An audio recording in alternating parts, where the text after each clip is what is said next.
What's going on, everybody? Welcome back to another episode of Talk Talk Punch. I am Brody, joined by Tudong Dylan Hey. and the Hitman, Charlie Hickman. Heyo. Yeah. Thank you so much for joining us. While you're here, we'd love to interact with you, so comment down below. Just be nice. And whether you're watching us on YouTube or listening in on the audio version of the podcast, wherever you get your podcast, make sure you go ahead and hit that thumbs up or the star rating or whatever service is going to give you some sort of rating. It helps us out. It actually really does. These programs, they like this stuff. And then subscribe, or else Dylan is going to come to your house and he's going to stomp on all those beautiful flowers you have in your front yard. Oh, I don't. Or flowers. I'll take the flowers. Classic Dylan. I'll transplant. Oh, you're going to stomp on them. Stomp them to death. Oh, poor thing. You sound that to me. He deflowered my whole garden. I never flowered. You never had a garden. And then It's a beautiful garden. All right. And then once you have subscribed so that Dylan doesn't do that, make sure you come back here every Wednesday to hang out with us and see what we're talking about. Kind of like this week's topic. We are doing our top 3 disappointing sequels. Now, this is not the top 3 worst sequels. That list would be way too hard to make because there's a lot of bad sequels. These are disappointing sequels, meaning we saw the first one or 2 or 3, doesn't have to be the second one, some sequel within the series. We saw it, we liked it, we were excited about a new sequel, and it came out and we were like, oh, well, doggone, good. So, how are you guys feeling about this one? Was this one easy or was this one hard? Dylan? I would say that this one was easy once I kind of narrowed it down. I had to actually see some of, what they call bad sequels, but I had to keep in mind that, for me at least, it had to be following up a good sequel that I saw, or a good movie before it. So you're not going to see too many. I mean, for something that for example, like I almost picked Jaws: The Revenge, but I didn't because Jaws 3 was really bad also. I wasn't a good movie with Jaws: The Revenge.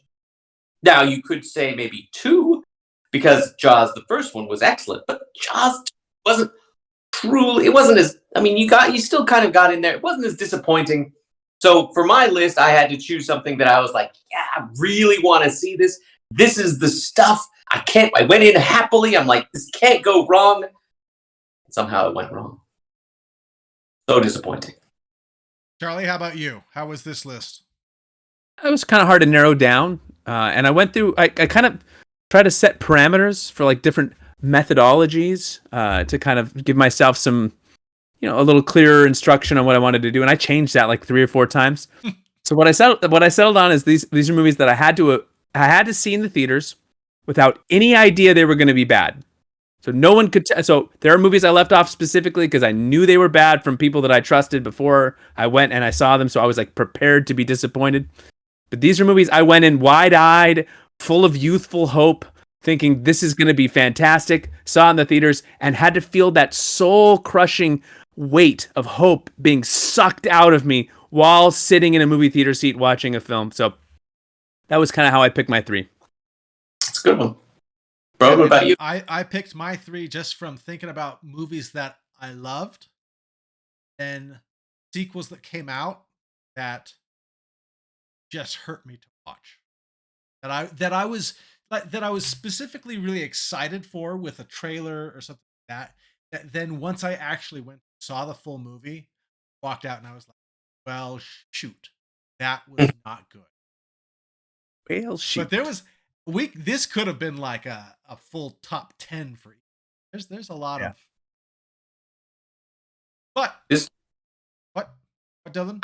This could have been like just a discussion of these in general. That's how many. It's true. It's true. There's so many. We could have just tossed them out there. But we're doing the top 3. Let's go ahead and get started. All right. What did I say? I said Charlie. Charlie is up first. All right. So this first one is a movie that all of these are probably going to be things we've talked about at least briefly at one point in a past episode, but I don't think I've ever told you guys some of my personal stories surrounding this film. This movie came out in 1992. I was a young lad, and my sister and my older cousin decided they wanted to see this in the theaters, but I couldn't see it with them until I'd been educated on seeing the first two in the series. So I sat down, I watched one, I watched two, I fell in love with characters. I got really excited. We went to the theater. It was rated R. I felt a little bit like that extra adrenaline you feel when you know you're not supposed to be in the theater. Going. And oh my goodness, from the first moments of the movie, it was like, wait, what? What? They're dead? They're just dead? Are you kidding me? And then the movie just kept rolling, and it just kept being. You probably just. It was Alien 3. Here is the movie, and it just.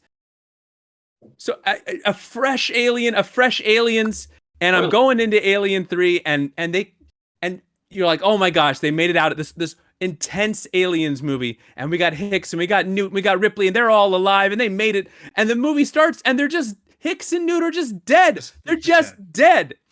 It absolutely destroys aliens, which I loved. And so I'm flabbergasted by this. And then at the end, they freaking kill Ripley. I couldn't believe it. And by the way, 1992, so spoilers. And then they resurrect her in the fourth one anyway. But I walked out of it. This is the first time in my life I've been angry at a movie. I was just mad. I was mad. I was just, and I'm like, why did you guys make me watch those first two movies to bring me to this? I was irate. I was pissed. I didn't have a Dylan or a Brody in my life to even complain to. My cousin and my sister didn't want to hear about it. But you gotta understand, they killed it. Like, just shut up, kid. But I was mad, man. That was supposed to be like a coming of age, rated R in the theaters kind of young man movie, and instead it killed the franchise for me for a long time. I didn't want to go back and watch the second one because what's the point of watching this wonderful story about all these characters fighting for their lives, scraping through and making it out alive, just to unceremoniously have them all be dead in the next movie? Terrible film. And by the way, terrible behind the scenes, almost killed the career of some Brett Ratner and some other. It was a mess. Not Brett Ratner. That's a different movie on my list. Spoiler alert. Anyway, I'll digress here. This is a very good pick. It's not on my list, but this one definitely crossed my mind. This one and Resurrection, because Resurrection was. If you guys are entertained by reading about drama, you could read about the Alien 3 drama. There's a ton of good behind the scenes. Isn't there Fincher versus the studios versus the writing? According to Fincher, if he wanted to make a director's cut, he would have to burn all existing footage and reshoot everything. So there is like a different version that's like as close as you can get to a director's cut. But man, it was ugly. So read the behind the scenes stuff and entertain yourself. Feed your gossipy soul on the drama of others, but don't watch the movie. Yeah, all right, Tudong. There was a couple times in my life that I've worked at movie theaters. It's a part-time job, supplemental. There was a time where this movie Split came out. And I thought, it's M. Night Shyamalan. I'm not going to watch it. I love James McAvoy. But I don't care. He's going to screw it up somehow. He always screws it up. And some of the people were like, oh, it's actually, it's not, it's part of like, Unbreakable. And I was like, what are you guys talking about? That's with Bruce Willis. That's before all you guys were born. What are you talking about? And they're like, no. Wait, is Split the movie? Should I change the slide? No, it's not. Oh, okay. That's not. The end of Split, apparently I heard that it turned into like an Unbreakable thing. And you see you're in a diner, and at the very end, spoiler alert, they're like, oh, this kind of reminds me, they're talking about the Beast or the Horde or whatever it is. And they're like, oh, there was this other guy, like years ago, 10, 20 years, when Unbreakable came out. And what was his name? And then all you see Bruce Willis, and he's just like glass. And he looks at it, and you see him, and he's not phoning it in. You think he's like, all right, I got to take care of this now. And I was just like, what? Yes. My number 3 is Glass. Oh, this one. It's my own fault, because after that little cameo in Split, I thought maybe he's getting his act together. People keep doing this with M. Night Shyamalan, and I don't. Why? It's my own fault. What was I thinking? Why did I let this happen? And I went to see it in the movie theaters, and I was just like, how does he screw it up? This is how he screws it up. This is how he makes a horrible, horrible, stupid movie where he takes these characters that he's made back when he used to understand things like script writing, or film in general, and he just destroys them. And I don't understand why. It wasn't clever. It wasn't interesting. It wasn't fun. There was nothing to it. I was so, and it's my own fault. Why did I believe him? Why does anybody? People are like, "Oh, it's a new Shyamalan." I'm like, I don't care. It's not going to be good. You're going to screw it up somehow. How do you screw up Glass? You have M. Night Shyamalan write it, direct it, all that stuff. That's horrible, horrible. I can't believe I saw it in theaters. I'm so stupid. This was my own fault for believing. This is the newest one on my list, and I got suckered in. Never saw this one. Oh, don't. It's nothing but irritating. It answers nothing, and it gives you nothing, and it introduces a cadre, a cabal of people who are, oh, we're going to keep superpowers secret because we don't want to. So stupid. So I'm gonna, and all, just everything about it, I could just kind of pick apart and be like, I hate it. Very disappointing. It's my own fault. All right. Well, I guess if you guys haven't picked up yet, this episode, we might be a little bit negative. Just but it's our disappointment. We wanted things to be good. Yeah, we were like, absolutely. Oh, but if you're a person that loves these movies, I'm sorry. We didn't care for them. Yeah. Timing's everything. You got to, Pulling that out. All right. My number 3 is my number 3 is a movie that I loved. I saw the first 2 way too young, but I loved them. They're rated R movies. The second one is one of my favorite movies of all time.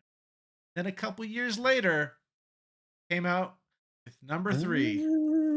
That is Terminator 3: Rise of the Machines. I love Terminator 2 to death. It is such a good movie. And even Terminator 1. I got a special place in my heart for Terminator 1, but Terminator 2 like just blew me away. I saw it in theaters as a 9-year-old, and so when they said, "Okay, we're doing another Terminator," I was stoked. So excited for that. And then I saw it, and like immediately Sarah Connor's dead. They just killed her off. And it's like, wait, what? But she was so hardcore in the second one. She was amazing in the second one. And then John Connor is, they like, I don't know, they recast him, right? It's like they tried to inject like some humor into this that just didn't work. Like I'll never forget Arnold putting on like some sparkly star glasses because I think they thought it was gonna, but it wasn't funny, and it just brought the whole movie down, and it was so disappointing. And this was nothing like Terminator. It was nothing like Terminator. And as I continued to watch this movie, I just got angrier because I was like, this is not good. Like, how did you manage to blow this franchise? And then they kept making movies, which have not been good. So it's, but this one, nowadays when I hear a new Terminator movie, I don't really care. It's sullied the whole franchise. Yeah, too, Don? May I say, it's really kind of because yours suffers from the reverse problem of mine, and Charlie's is kind of all over the board because all 3 of his were directed by different people.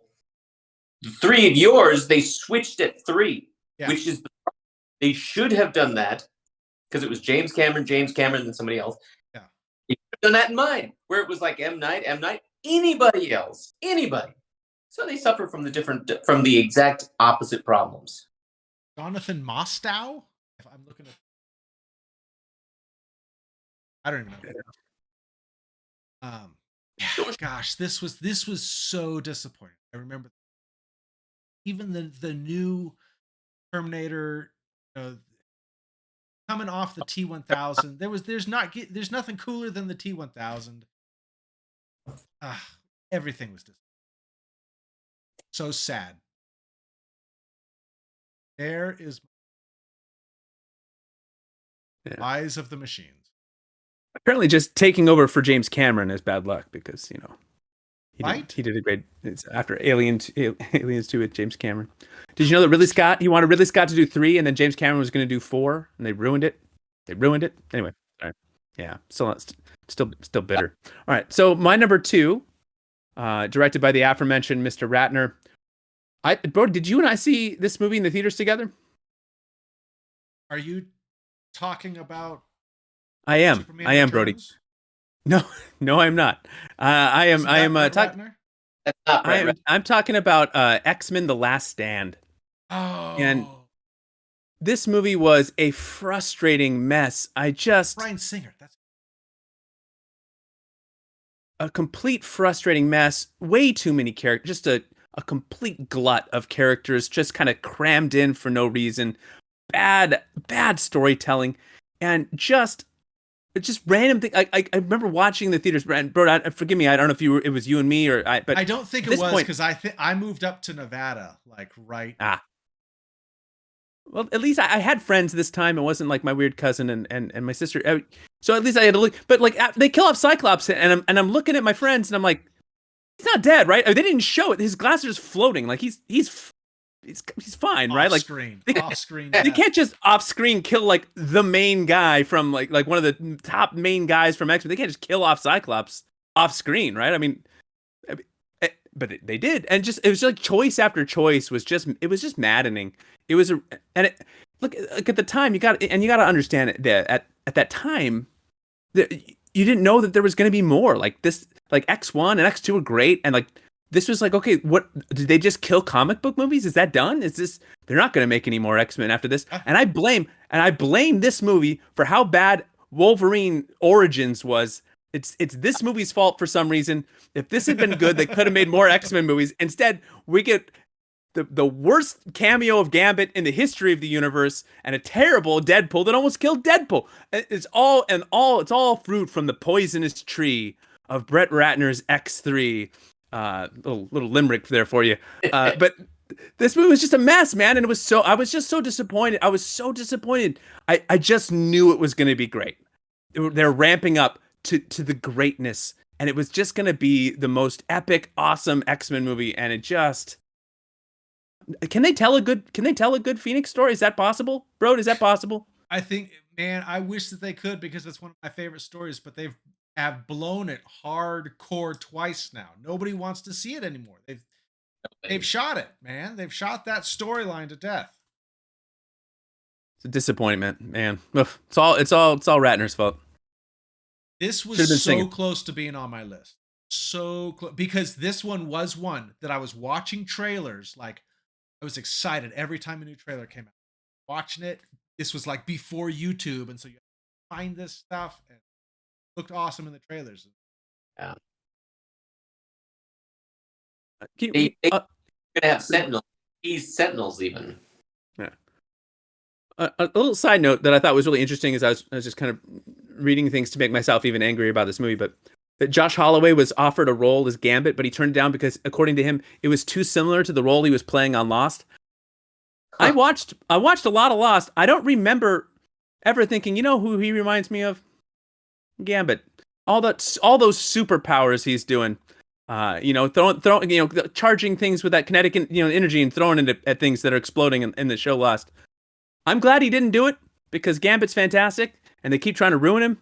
Someday there'll be a rise of Gambit. It'll be a great film, but in the meantime, thank God at least that wasn't in the film. Ugh. Yeah, I was just gonna say that's probably a good thing that he turned it down because that's what Gambit would have looked like if he thought it was too close. Yeah, well, maybe better than the Taylor Kitsch version or whatever, but yeah, that was all right. Anyway, all right. This is a good choice. This one broke me a little bit inside. Go on, D. What about you? My number two, it kind of broke me in a different kind of a way. Because I remember back in the day, 1999, Charlie, you and I actually went and we saw The Matrix. Ah, And that was a classic. And this is The Matrix Reloaded. Because let me mhm. tell you, it was kind of like they took all of their esoteric business that they had done, all the cool things, and then a word vomited. This is They started such a good pick. instead of Yeah. fight choreography that was so good, so well done, so just genius. They had like rubber people with slinky arms and legs. I understand what they were trying to do, but then suddenly it was like they were just doing way too much. Like, guys, bring it back down. I mean, like everything that they had done, everything that they had kind of upgraded or reloaded, for lack of a better word, just Ew. everything worse. The new characters made things worse. All of it did, making Neo even more powerful, but somehow not as powerful as you'd think he would be with how much power he has. All of that stuff, like everything about it, was just disappointing. There may have been good scenes, there may have been some good fights, but I was just kind of like, what did I just watch? What did I watch? Like when I saw that first one, I was like, whoa, mind blowing, cool. If you, I mean, and then they were just like, don't worry about it. We're gonna make it even bigger and better. And they made, and it was so much less good. It was just I don't know if it was a fluke.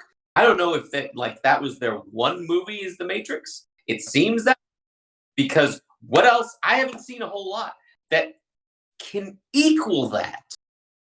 And I don't know if it's hubris. I don't know if it was just luck before.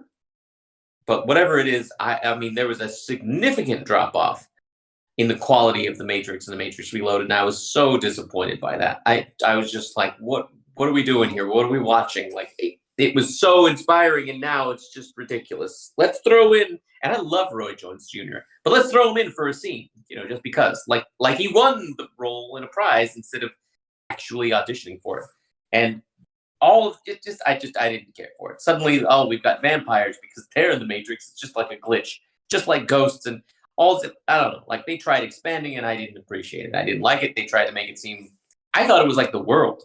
I was like, hey, everybody was like, we're in the Matrix, and now it's like, no. This is just random, Metropolis, USA. This is the world now. So they made. I don't know what they were doing. I don't know what they were thinking, but I was very, very disappointed. Just sad. It made me sad, brother.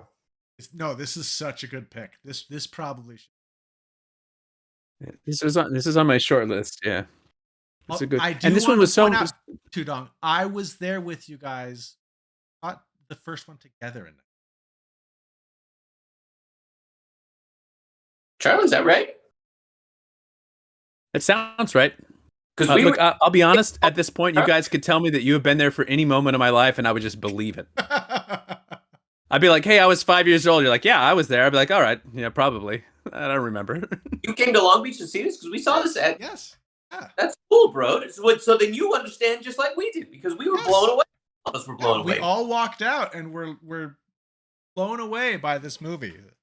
I remember I had no idea what we were going to see. I was just like, okay. We watched. I remember Charlie and I watching a movie for something else, and the Matrix trailer came on, and we were both like, "Huh? I hope it's better than Chain Reaction with Keanu Reeves." We were literally thinking that we're like, "That looks good. We should watch that, though." It's a little bit better. Just a smidge. Hey, it's no Dark City. All right. Thankfully. We got to move on. Watch We got to it. move on. Dark City's still good. All right. My number 2. Yeah, give us your number 2. Click the slide. Let's find out. Let's go, Slim Jim. Oh, that's right. Oh, hey, we all love Indiana Jones. We love the first 3. The third one is amazing. Yeah, we got a bit of time in between, but hey, how cool is it that we got another Indiana Jones? Oh man, we got Harrison Ford coming back. We got a new story. It's directed by Steven Spielberg. What could go wrong? What could go wrong? George Lucas. And And like apparently Lucas and Spielberg took forever to write this script, and it took so long because they could never agree on a script. And this is the script that they agreed on. This is what they came out with, and this is the movie they got. And I remember I was so excited to see it because I loved Indiana Jones growing up, and I watched this and was just I was as I'm watching, I'm just it's like falling apart before my eyes. Right? It's like it just keeps getting worse. And Yeah. then, the scene with Shia LaBeouf swinging through the trees with the monkeys. And it was then I was like, Yeah. crap. This That's is the a best. bad movie. This is not a good movie. How did this happen? How does this happen? Spielberg direct this. I I love Spielberg. Spielberg does great movies. How did this like I don't know if you remember this, Charlie, but this was the same year. This was 2008. This is when Iron Man came out, and this is when The Dark Knight came out. And somebody something about how this one was going to do a lot better than the rest. And I was like, ah. I was like, better Who said than that? I didn't say that. You did. You were like, it's Indiana Jones, dude. Come on. And I was like, I don't know if I can argue No. with it it. sounds like something you'd say, Charlie. I know I just said that you guys could say anything and I would believe it. And then you immediately tried to tell a lie just so I would admit to this. But no, even with this memory fading at a rapid pace, I know I never said that. So you didn't think Indiana Jones was going to do better than Iron Man, which was untested at the time. Nobody knew what would happen. Or The Dark Knight, which you have a long history of hating even before it came out. I'm gonna pull up my blog posts from 2008 right here. All right. Yep. We Nope. can't I get said too Dark distracted. Knight would be great. We're going a little long, but yeah, All this right, one. let's go to one. This one hurt me to watch, Good. and I haven't watched this since this is the one that I have like just rejected from the series. Like I just can't. Just can't. Here you go. There is my number 2. Sadly. Yeah. All right, number This 1. that one would have made my list if I hadn't already heard how bad it was before I finally reluctantly saw it.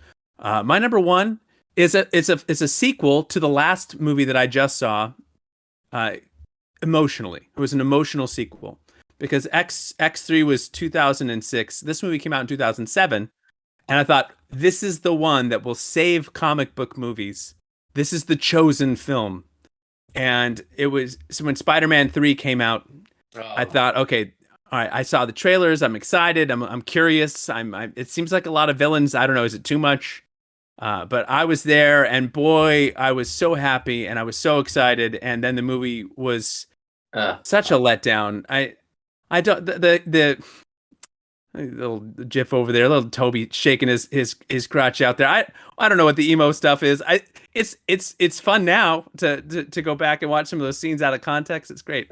But man, that movie was a big letdown. Too much crammed in there. It was a bloated cast. I know there's some documented friction about that very thing. And it killed the Raimi Spider-Man stuff, and I really liked that series. And this just like put a bow on a coffin and just buried it deep in the ground. So I'll keep it brief. It was just it just was really. And so, following the anger of 2006, this is the movie that taught me not to trust ever again. So this is the last this is the last disappointing movie I ever saw in the theaters because A, I have stopped going to the theaters, and B, I have stopped having any hope that any movie ever will be good. It's true. Learn from me. Learn from me. Expect everything to be terrible and be pleasantly surprised when it's not the worst. This is a good picture. It's a good pick. All right, Tudong, or My number 1. Now, my number 1 I didn't see in the theater, and I didn't exactly hear about how bad it was before it came out. It's classically despised nowadays, and that is The Godfather 3. Watching, I remember going back, and I remember watching for the first time, as like an adult watching The Godfather, and then watching The Godfather 2 and just being like, I'll admit, I loved Godfather 1. You go back and forth, but I always like there's so much, like, he went big and he did it. Coppola went big, did it geniusly. I prefer 1 because I like the smaller story and I love Brando's acting in it. But 2 was also a masterpiece. It was genius. It was excellent. People were working. They were flexing their creativity. And then when you see The Godfather 3, people are like, "Oh, if you compare it to the first 2," and I was just, and I it's a sequel to the first 2. It's gonna be compared to the first 2. It's not good as a regular movie. Even as a regular movie, it's terrible. Andy Garcia is screaming throughout the entire thing. Talia Shire is spouting Marlon Brando Godfather lines, and for some reason she's talking as if she's forgotten how to speak. Hey, Michael, now they will fear you. And now, instead of Michael Corleone being cool and calculated, he's just basically Al Pacino, and his response was just like, "Maybe they should fear you." And I was like, what the hell? What? I always loved the one thing that I loved. He made the acting choice, to, if he ever gets upset, really upset, he scares himself. I love the scene in the kitchen where he, like, how Andy Garcia comes in and he's kind of like a little kid. He's like, "Man, I want to kill me." And then he's like, "Yes, this is not what I wanted. This is not what I wanted." Like, scares himself. And I'm just kind of like, are you kidding me? Are you kidding? And he does it throughout the whole thing. And I'm like, he's scaring himself. And he hated Diane Lane, not Diane Lane, Diane, no, it is Diane Lane, isn't it? Diane Keaton? Diane Keaton. Diane Lane. What am I thinking? In the second one, he hated her. He kicked her out. She wanted to come back. He slapped her when she told him she'd gotten that abortion, and it was a boy. And then in this one, he's all like, "Oh, you hate me. I'm sorry. I want to get back." I'm like, what the heck? And when you see You mean he hated the character, or he hated the actress? Al Pacino hated the real No. actress Diane Keaton, or are you talking about their characters? I'm sorry, the characters. In the character, Michael Corleone hated his wife. He divorced her. He kicks her out in part. It sounded like that Al Pacino was hitting Diane Keaton. No. That's what I thought too. I'm like, I don't remember hearing about all that drama. It was all right. I love Diane Keaton, so I was ready to rage on Mr. Pacino. What happened? No. The characters, the actors, I've heard work very well. They appreciate each other. The acting was bad. The story was bad. Coppola and I can't believe Mario Puzo were talking, and they're like, "Hey, just think about all the money we're getting paid." And I was like, why would you put that in a making of video? Why would you put that? Especially when it shows that that's all you really cared about. There was nothing good. You know why they said that, Dylan? It's because they'd had a Coppola drinks. Some of the Coppola wine. Coppola glasses of wine. I didn't care for it. I didn't care for the movie. I was very vastly disappointed with the fact that they clearly didn't care about anything that they were doing. And It's so funny that hearing you talk about it now, since when this movie first came out, I distinctly remember you saying that it was going to be better than Godfather 2. Anyway, bro, what's your number one? Just out of curiosity, remember when this came out? Because I distinctly recall, first off, not seeing it when it came out, and I know for a fact, I can say whatever I want, but I know for a fact, I didn't know you at the time, although we went and saw it together. Check your blog. All right, what do you got for us, bro? All right, this is a good choice, Dylan. I actually, a friend and me wanted to do a Godfather marathon, and so we watched 1 and 2 back to back, and we started this one, and we got a little bit in, and we're like, terrible. All right, my number one is actually a crossover. Our first and only crossover of this list, and it's a crossover with Charlie. Hey. That is a movie I was so excited for Spider-Man 3. Oh my goodness. I saw the first Spider-Man like 7 times. I've talked about how I saw the second one 5 times in one day in the theater. And so when this was coming out, and we had no like shuffling of people. We still had Sam Raimi, we still had Tobey Maguire, and now we're adding the Black Suit, and we're adding Venom, we're adding Sandman, and those are all cool, right? And the Yeah. trailers were cool, and it set all this stuff up. Good. And then, I even saw there was a movie theater here in Reno that was opening up, and this movie was going to be the first movie that they showed. And so I went opening day. Back then, you had to stand in line because you couldn't reserve seats like you can now. God bless them. I stood in line. I'm on the news at one point. They have the line because it was such a big deal that this, and I was so excited. And this is gonna be. And I watched it. Oh my goodness. This movie is so bad. And it was so disappointing because I loved the first two, even. It's not like there was one and then we got another one. Like the first two are amazing movies that held such a special place in my heart. And I love to watch them. And and and then this movie came out, and it was, Charlie said it great. It was, this movie was just a mess. I even just watched it recently because I wanted to show my kids all of the Spider-Man movies. Watch Far From Home, and so I was like, I gotta rewatch it. I gotta show the kids, and it's still not great. It's not good, and I know that there was all this, WB or Sony wanting to have Venom in, so they forced it and all this stuff. But man, this movie is such a sad story of what this Mm-hmm. could have been versus what actually came out of this. So this is this is the one. This is the one that what movie made me so sad to walk out of. There is my Spider-Man. My God. Ah, But such if you are interested, you can type in emo Spider-Man or emo Peter Parker, and you get a lot of wonderful GIFs that work on a lot of different occasions. So you can use those in your text message threads. Always appropriate. At work, at home, at play. Fantastic. The hair flip. Oh, Toby.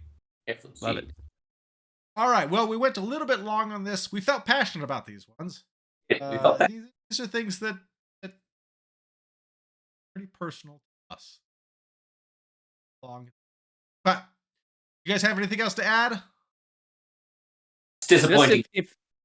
if you guys could let us know if you guys would like us to do a sequel to this where we only do bad, like even worse movies, so it's like a worse sequel to the bad sequel episode. You let us know about that, but really just let us know some of your disappointing movie experiences. What are some movies that kind of punched you in the gut while you were watching them because you knew they could have been great, but they weren't great? Let us know in the comments. We love hearing from you. And make sure you click that like and subscribe button below that beautiful bearded Brody. You can check out more videos below this guy. And we'll see you next time. Later.